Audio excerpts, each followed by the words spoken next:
se le critica al que elige no usar palabras teológicas, ¿no? Palabras difíciles, porque se dice que se licúa el evangelio. Fue a Puerto Madero a Claro. vivir Jesús, que es muy importante, evangelizar sin olor a vela.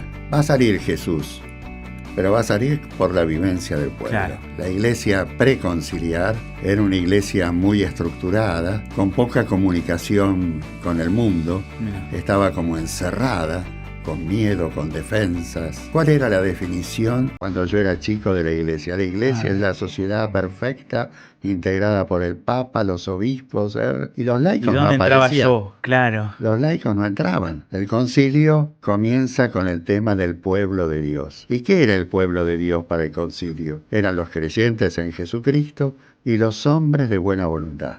Claro. Jesús se podría haber quedado en el molde, frente a los fariseos de su momento.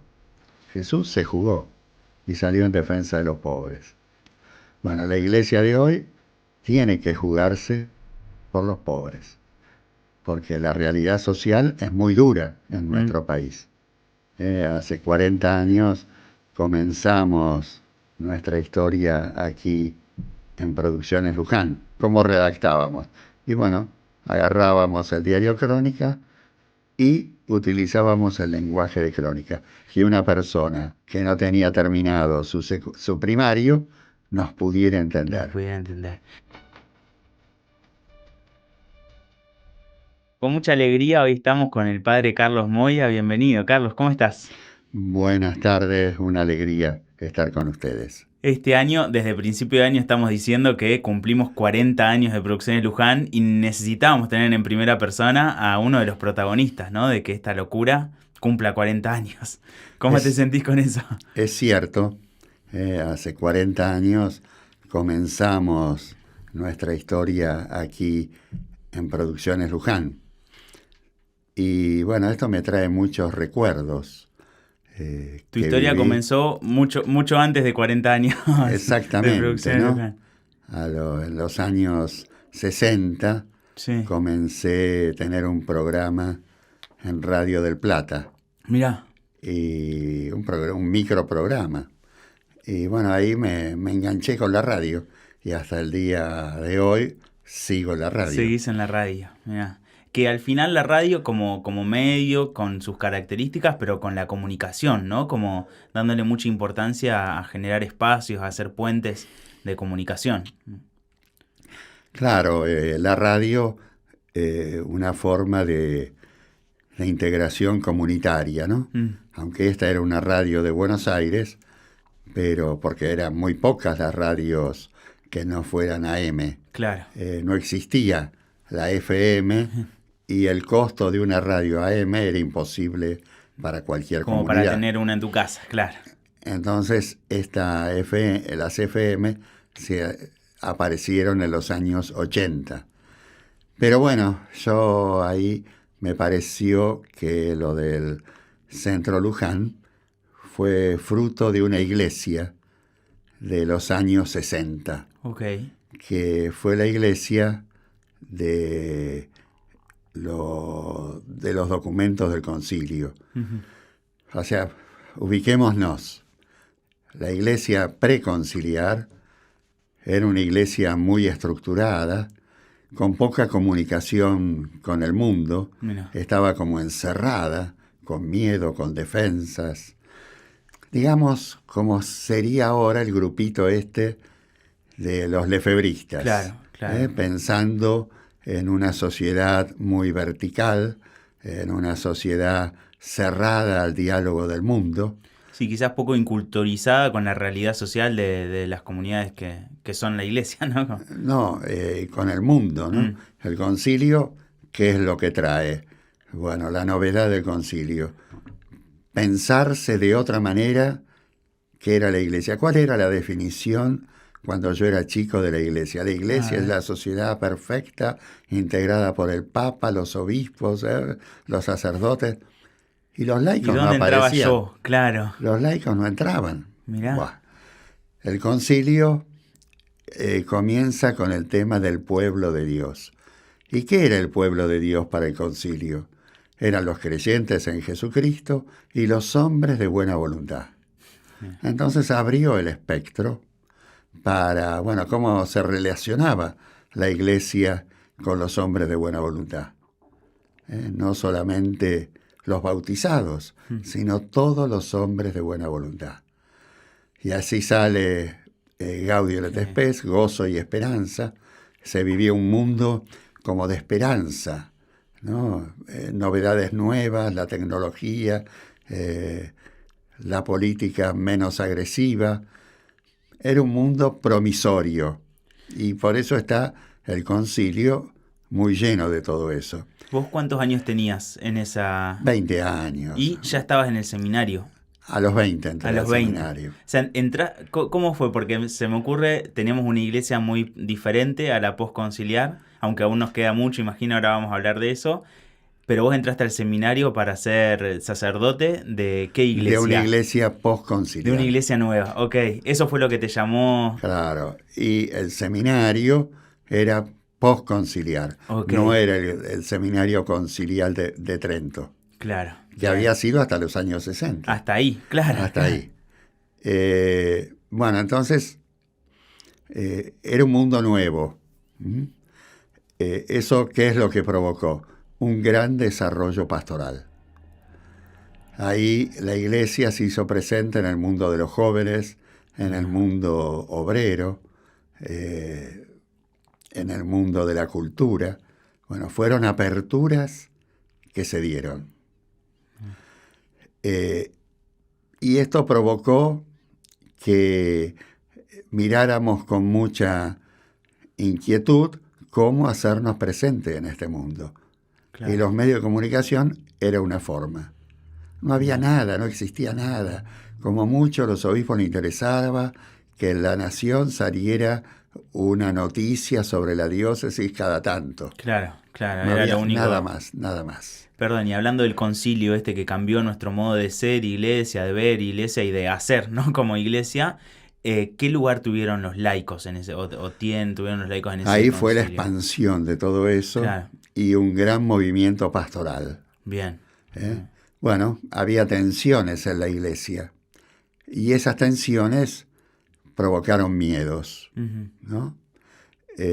Bueno, ahí viene Juan Pablo II con mucho miedo y empieza a cerrar puertas.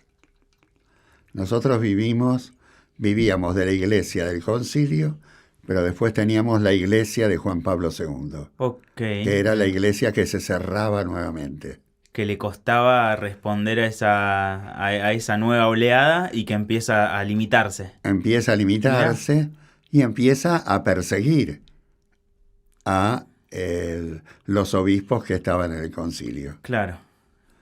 Y que eso al final, o sea, si vos perseguís a alguien que ve una iglesia tan linda y tan diferente, medio que lo único que le estás diciendo es laburar más por eso, porque... O no, sí, o bueno, lo asustás de tal modo lo que... relegabas. Claro. Bueno, la iglesia es muy episcopal, entonces si vos en los nombramientos de los obispos vas poniendo gente preconciliar, se fue todo marcha para atrás. Claro. ¿No? Y se cerró. Mira. Eso es una realidad muy fuerte que pasó.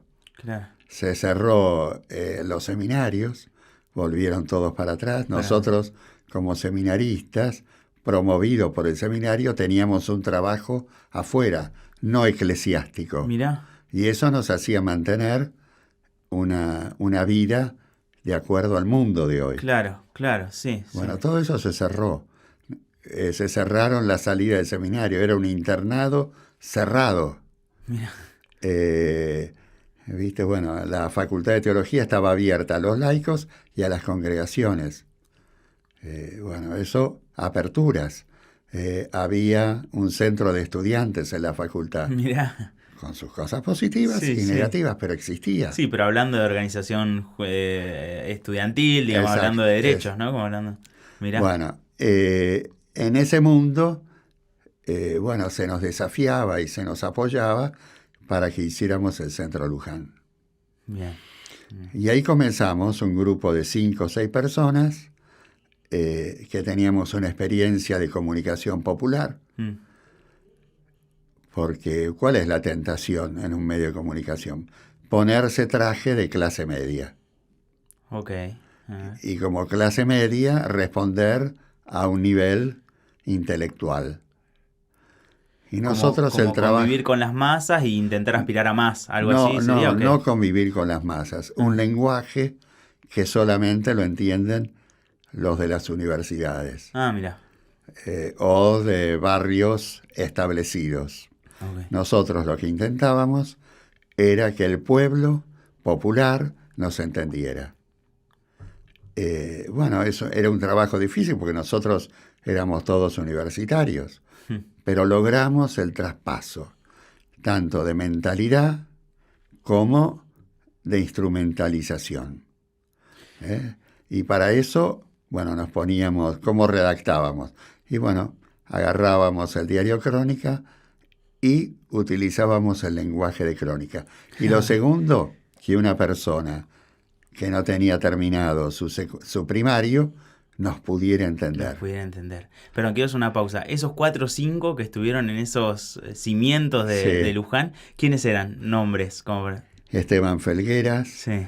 Eduardo Grandín, estaba Dos Curas, Narcisi y estaba Varela también. ¿Y quién habla? Y yo. Bueno, fue como amasando una torta que fue fermentando y que se fue cocinando. Okay.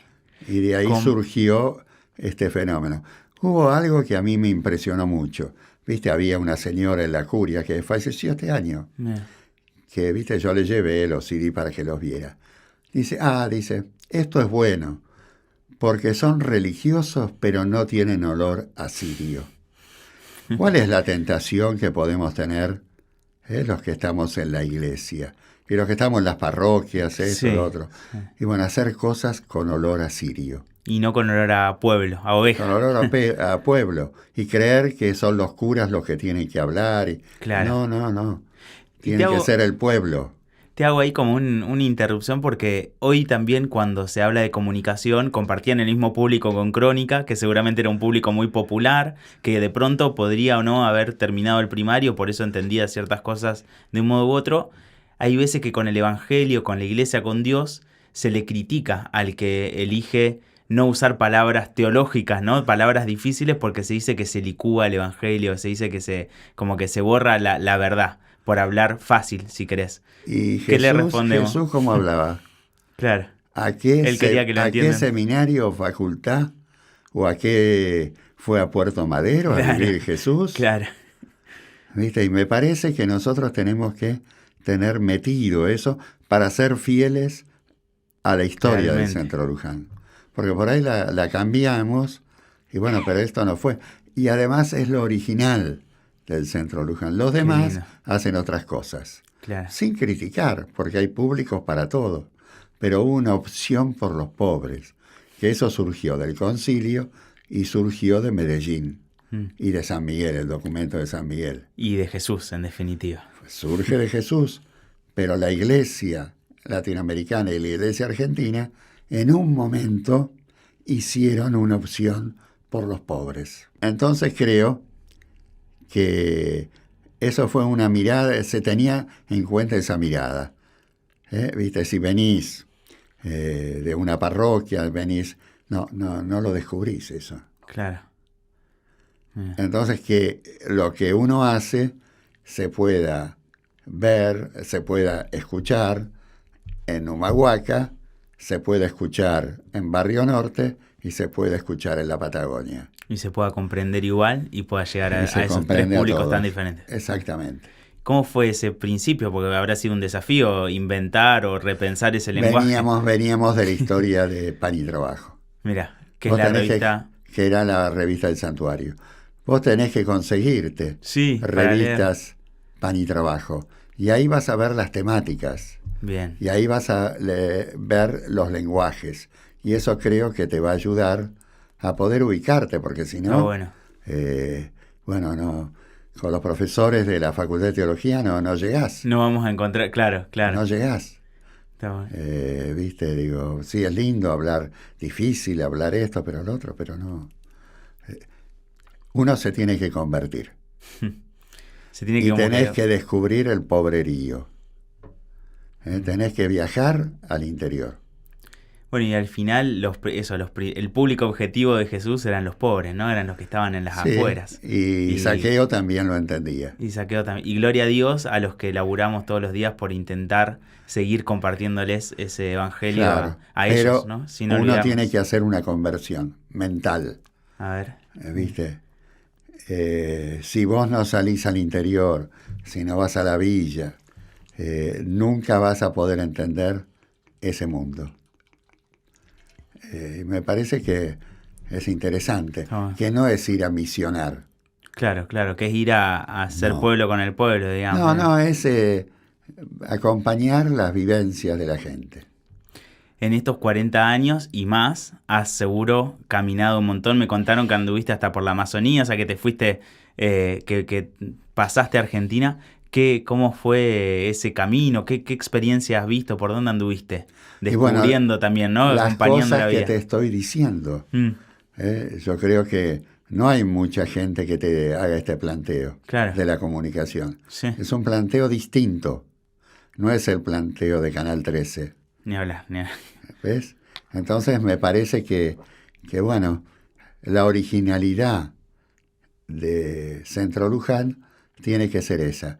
Y esa es su semilla más valiosa. Porque, viste, bueno, en un momento dado se logró una muy buena difusión en la radio, viste, porque la radio no está perdida. Están los medios audiovisuales, bueno, pero no está perdida. Y no pierdan la radio. No, y sobre todo entre las comunidades más populares, exacto, es donde la radio sigue primando. Vos siempre tenés que tener un destinatario. Bueno, ¿cuál es tu destinatario actualmente para vos? Claro, definirlo y entenderlo. ¿Quién es? ¿La gente de los barrios de acá? ¿La gente de Floresta? ¿La gente de Villa Urquiza? ¿O vos estás pensando en las comunidades rurales, en los pueblos chicos, donde el ferretero tiene la radio, la pone con el programa de automatización, la cierra y vuelve a la noche? Bueno, esas son las radios. Esas son las realidades que hoy en nuestro país... Esas son las realidades que hay, que se han achicado, ¿sí? Por la crisis y todo eso. Sí. Pero bueno, y el que prende la radio en su casa y la tiene todo el día. Y ahí escucha el mensaje que vos transmitís. Claro. ¿Te va a escuchar todo? No, pero le va a quedar. ¿Viste programas así? Por ejemplo, estaba Otra Mirada. Sí. Que era incorporar el santoral del día con experiencias sencillas de la gente. Sin olor a vela. ¿Viste? Yo creo que es eso, ¿no? Claro. Que es muy importante, evangelizar sin olor a vela. ¿Viste? No, entonces hablemos de Jesús, esto y lo otro. No. Va a salir Jesús, pero va a salir por la vivencia del pueblo. Claro, porque es parte de nuestra vida. Es parte de la vida, pero no el que quiere desde una parroquia querer hacer catequesis, no. Porque ni llega la gente de su barrio con esa postura. Claro. Entonces, sí, o bien se repite, como que se aprende desde la repetición y no desde la experiencia encarnada, digamos. Bueno, yo creo que, viste, bueno, hay palabras que se usan, viste, pero medias huecas, viste. Entonces creo que eso es importante. Bueno, entonces ahí el concilio trajo una gran transformación. ¿Viste? Que fue el momento donde surgieron las vocaciones. Bueno, todo eso se frenó. Claro. Porque la iglesia no fue coherente con el Evangelio de Jesús. Hubo momentos muy duros y muy tristes en la Argentina, donde sectores del clero y de los obispos no estuvieron con la gente, estuvieron con los que reprimían la gente. Claro. Y lamentablemente hay casos donde participaron de torturas y, bueno, que todavía eso no está resuelto. Claro, no solo indirectamente, sino que quizás directamente. Directamente. ¿Viste? ¿Y qué pasa con esas heridas? Porque al final en el pueblo de Dios eso es una herida grande, ¿no? Que tu referente... Que o que no el que se habla, pero que provocaron efectos. Claro. El descreimiento en la iglesia, como pueblo de Dios. Porque si estos, que son los que tienen que ser servidores del pueblo de Dios, hacen esto, chao, yo no piso más la iglesia. Claro. Además también la no claridad con la plata. Ok. ¿Viste? Claro, Francisco decía, bueno, se puede aceptar a un cura borracho, bueno, es una debilidad humana, pero no lo que es corrupción. La corrupción, por ejemplo, es la guita, es el poder. No, pero yo lo hago para tener dinero para las obras buenas. No, no se puede. ¿Viste? Había un arzobispo, ¿viste? Vino a verme y me dijo, no, porque que venga plata de donde sea, a mí no me importa nada, que sea del narcotráfico, qué sé yo. Quedamos con los ojos abiertos. Con tal de que después lo use en el bien, no importa, claro. Y eso no siempre se tiene en cuenta. Mirá. Y hoy decís, como que hoy en la curia, digamos, sigue siendo... No, yo no digo en la curia, no. Yo estoy hablando esa experiencia que tuve hace unos años de un arzobispo que me vino y me dijo eso. Mirá. Yo quedé escandalizado. Y sí, claro. Bueno, esas son las tentaciones de la iglesia. La iglesia en sus inicios, y bueno, fue la perseguida por llevar el mensaje de Jesús y no adorar al emperador. Bueno, esa tentación sigue hasta el día de hoy. Con nuevos nombres, con nuevas caras. Mira, había un obispo que me decía, vos estás y te dicen 3 veces excelencia, y te crees que sos excelente. ¿No? Y por eso algunos obispos, como habían renunciado en San Miguel, todo tipo de prerrogativas por ser obispo, que dejaban de llamarse monseñor. 3 o 4 en el país no usan el título de monseñor. Claro. ¿Viste? O sea, como la iglesia avanzó, pero después retrocedió. Bueno, en el medio quedamos nosotros muy silenciosamente laburando, esperanza concretos. Laburando en otra línea. Que nos clausuraron, no. Que fuéramos reconocidos como algo así de la iglesia argentina, no. Claro. Teníamos apoyo del exterior, pero no de acá. ¿Y cómo es como vivir así medio...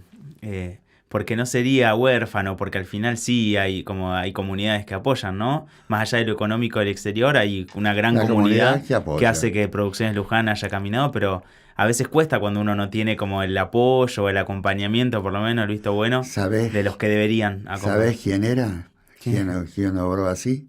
Jesús de Nazaret. Si vos tomás el camino de Jesús de Nazaret, tomás el camino de alguna manera de la persecución. Y bueno, tenés que ser profético, ¿no? Claro. Jesús se podría haber quedado en el molde, frente a los fariseos de su momento. Jesús se jugó y salió en defensa de los pobres. Bueno, la iglesia de hoy tiene que jugarse por los pobres, porque la realidad social es muy dura en nuestro país, de los pobres. Ponele, los jubilados, 480.000 pesos. ¿Cómo vivís? No hay más remedios, no hay más casi asistencia médica. Tenés que ver todos los que con el sueldo no llegan a fin de mes. Si vos ganás 1.000 pesos, no llegás si tenés que pagar un alquiler. Claro. Bueno, falta más profetismo. ¿De qué lado estás? ¿No? Y eso, bueno, con prudencia, no la guerra por la guerra, sino mostrando valores. Valores no de rezar el rosario, hay que rezarlo, pero no es solamente rezar el rosario. Vos tenés que sostener, apoyar, estar. Viste, bueno, de los 70 y pico obispos hay 2 o 3 que hablan de estos temas, los demás no hablan nada. ¿viste? Hablar de los temas del medio ambiente hoy, del tema de la propiedad privada, ¿no? La propiedad privada como monopolio de que cada uno tiene. No, la propiedad privada como servicio a los demás y para el bienestar general. El tema del bien común, ¿no? Bueno, que es tanto castigado por el presidente, que eso es un robo. Claro. Bueno, no, eso está... Bueno, ese tema lo saca León XIV en la encíclica que sacó ahora. Sí. Y bueno, eso hay que enseñarlo. Muy poco se ha predicado sobre la doctrina social de la Iglesia. Y casi nadie sabe de los fieles eso. Y los curas no nos proponemos ni predicar ni enseñar. Entonces, ¿qué queda lo religioso? Y gestos piadosos. No, eso no es el Evangelio de Jesús. ¿Qué se hace? ¿Cómo se me ocurre eso, no? Como que al final elegir esta iglesia significa un camino no tan fácil, ¿no? Pero ¿cómo se hace? ¿O cómo se hizo? ¿Cómo hiciste para caminar a lo largo del tiempo? Vi otros que seguían este camino. Y te animaste a seguir ese ejemplo. Me enamoré de esa situación. Pero digo, y en el medio, ¿cómo buscar refugio? ¿Cómo buscar fuerza? ¿Cómo acompañar? Nada. Sabes que no te dan bola Claro. y seguí nomás. Claro. Porque tampoco te pueden prohibir. Bien. Porque, viste, pues no estás tan haciendo contradictorio al Evangelio no se pueden poner. Claro. Te toleran, no te promueven. Bueno, claro. Problema de ellos. No me metí a ser cura para hacer carrera. Hay que desarrollar una actitud. Claro, hay que seguir nomás. Estar convencido, ¿no? Y en estos 40 años, si tuvieras que pensar quiénes fueron tu comunidad, quiénes fueron los que te bancaron, ¿no? Algo, porque, bueno, seguramente muchos o no, muchos te habrán puesto de lado, pero ¿quiénes estuvieron al lado tuyo? Estaban los curas villeros. Sí. Yo estuve en la diócesis de Viedma. Ahí, viste, fui acompañado por el obispo Esaine. Viste que ayudó mucho. Que Esaine fue centro, protagonista, ¿no? Sí, en producción. Comenzó. Claro. No fue el primero que nos dio apoyo. Claro. Bueno, muchos por ahí no saben, pero para llegar a presentar proyectos en algunos espacios, en algunos organismos, necesitamos el aval eclesial de un obispo, ¿no? No era solamente el apoyo para los proyectos, sino la impronta. Bien. Él tenía en su diócesis una pastoral postconciliar. Bien.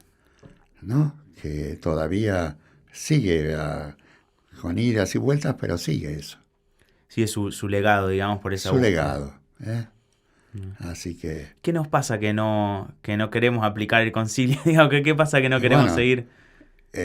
Si vos estás del lado del poder, no vas a querer estar... Te va a interesar no perderlo. Pueblo, claro. Porque vos haces obras con eso. Claro. Bueno, qué desafío, ¿no? Seguir a Jesús en este camino, en este contexto. ¿Sí? Y en la comunicación, ¿no? Por ahí tener desafíos, ser profeta, ¿viste? Sí. Ahora, ¿qué sería ser profeta?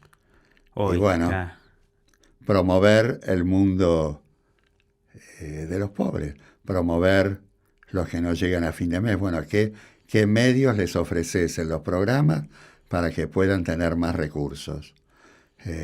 Los jubilados para que puedan hacer al máximo sus trámites.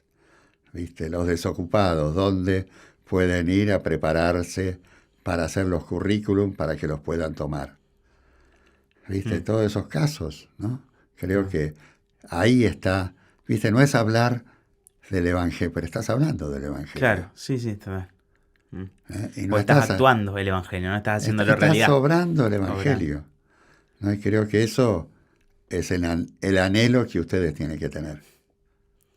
Bueno, Padre Carlos Moya, muchas gracias por tu tiempo, por acercarte. No, gracias a vos y sigamos adelante. Eso, seguimos haciendo historia. Bueno. Gracias.